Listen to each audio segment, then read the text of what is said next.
Hi everybody, I'm Lesley Wexler and I'm coming with my heart above, and I'm here to talk about two things. One is attachment to fear and attachment to outcome.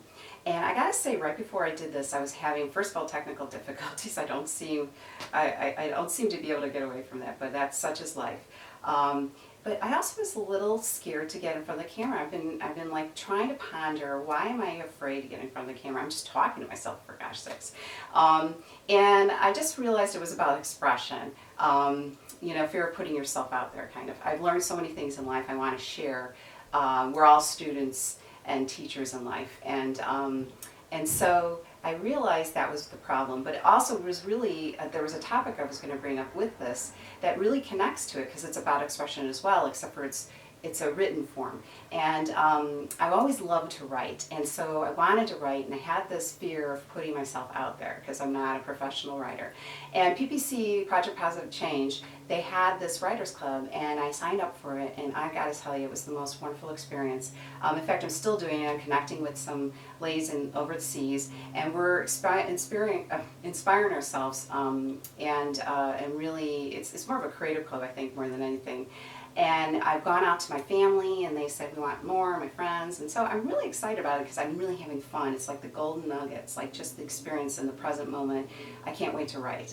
I tell you this because in ancient texts, they refer to, in Sanskrit, Maya, as being fear, the fear that keeps you from knowing and bring it down to your heart in action, and thoughtful action of all things. Because we can't just act, we have to have thoughtful action. We have to be present in the moment. And it doesn't just apply to things that we want to do, it also applies to these mundane tasks in life, or anything.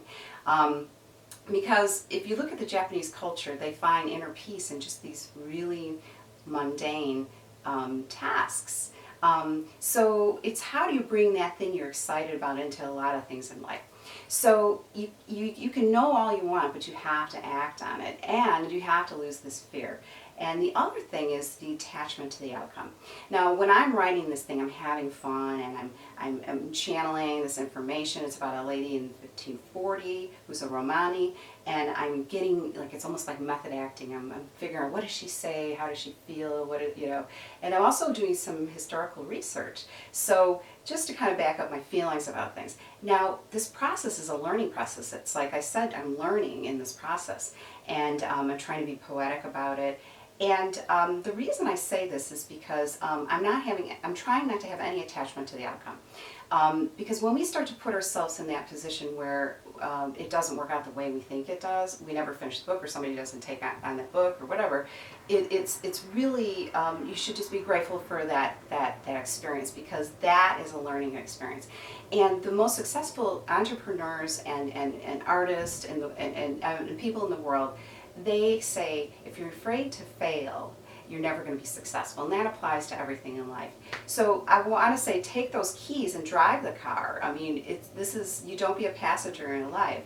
And that even is about darkness. I mean, express yourself, because if you run away from darkness, you're going to crash. It's not all pink, fluffy unicorns. You have to be yourself. You have to be in your essence, and you have to be who you need to be at that moment in time. And I just wanted to kind of say, next time, ask yourself, what do you want to do? And what's keeping you from doing it? What's that fear that is keeping you from doing it? And work on that, because basically, once you can kind of get to the crux of it all, you could say, what am I afraid of? I'm just going to have fun with this. And really, that's what our purpose is in life. We're here to be happy in our essence. That's it. There's no other purpose except for that. If you get some great success because of what you do, that's the icing on the cake. So you take those keys, you figure out what you want to do, you try to work through that fear, and you drive that car in life. And I want to say, from my heart to you, I wish you well, and I'll see you on the flip side.